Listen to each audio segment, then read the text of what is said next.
విదేశాల్లో ఉపాధి కోసం వెళ్లే వారికి ఉచితంగా శిక్షణతో పాటు ఉపాధి కల్పిస్తామంటోంది ప్రభుత్వం. విదేశాలకు వెళ్లే కార్మికులు ఆన్లైన్లో తమ పేర్లు నమోదు చేసుకునే వెబ్సైట్ను ప్రారంభించింది. ప్రైవేట్ ఏజెంట్లను నమ్మి మోసపోవద్దని సూచించింది సర్కార్.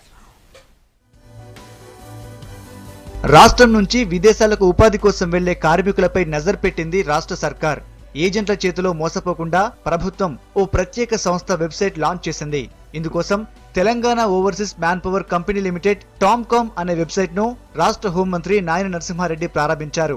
విదేశాలకు ఉపాధి కోసం వెళ్లేవారు టామ్కామ్ లో రిజిస్ట్రేషన్ చేసుకోవాలని సర్కార్ చెబుతోంది. ఈ వెబ్సైట్ లో రిజిస్ట్రేషన్ చేసుకున్న అభ్యర్థులకు ఒక కోడ్ ఇస్తారు. ఈ కోడ్ ఆధారంగా విదేశాల్లో ఉన్న ఉపాధి అవకాశాలను అభ్యర్థులకు వివరించనున్నారు.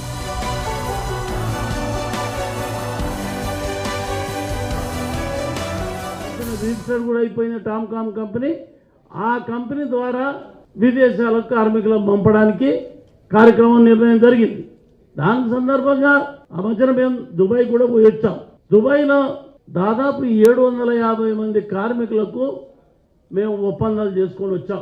750 మంది కార్మికులకు ఇక్కడ స్కిల్డ్, అన్స్కిల్డ్, నర్సింగు, మరి ఇంకెక్కడ ఆఫీసులో పనిచేసే వాళ్ళు, డ్రైవర్సు, మరి ఫిట్టర్సు, వీళ్ళందరి కొరకు అక్కడ ఒప్పందాలు చేసుకొని వచ్చాం.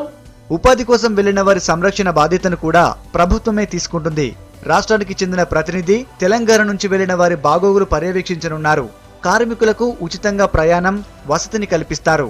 ఆన్లైన్లో రిజిస్ట్రేషన్ కోసం రాష్ట్ర వ్యాప్తంగా 2000 సెంటర్లను ఏర్పాటు చేశారు. ఇకపై ప్రైవేటు ఏజెంట్ల ద్వారా విదేశాలకు వెళ్లకుండా ఉండాలని కోరుతోంది ప్రభుత్వం. జిల్లాల నుంచి రిజిస్ట్రేషన్ చేసుకోవడానికి ఆన్లైన్ సిస్టమ్ కూడా పెట్టాం. ఇప్పుడు వాళ్ళు అక్కడి నుంచి జిల్లాల నుంచి హైదరాబాద్ రావడం, హైదరాబాద్ నుంచి పోవడం ఖర్చులు ఎందుకని చెప్పని ఆన్లైన్ సిస్టమ్ ద్వారా వీళ్ళందరినీ ఏర్పాటు చేసేయడం జరిగింది. ఇప్పుడు ఈ వెబ్ ఆన్లైన్ సిస్టమ్ ద్వారానే ఇనాగ్రేషన్ చేయడం జరుగుతుంది. ఈ యొక్క విషయాలన్నీ కూడా మేము చాలా సీరియస్గా గవర్నమెంట్ తరఫు నుంచి మరి మోసపోకుండా ఉండడానికి, యూత్కు ఆదుకోవడానికి ఈ టామ్కామ్ కంపెనీ పెట్టాం. రోజు రోజుకు పెరుగుతున్న ఏజెంట్లను కంట్రోల్ చేయాలని కోరుతున్నారు ప్రజలు.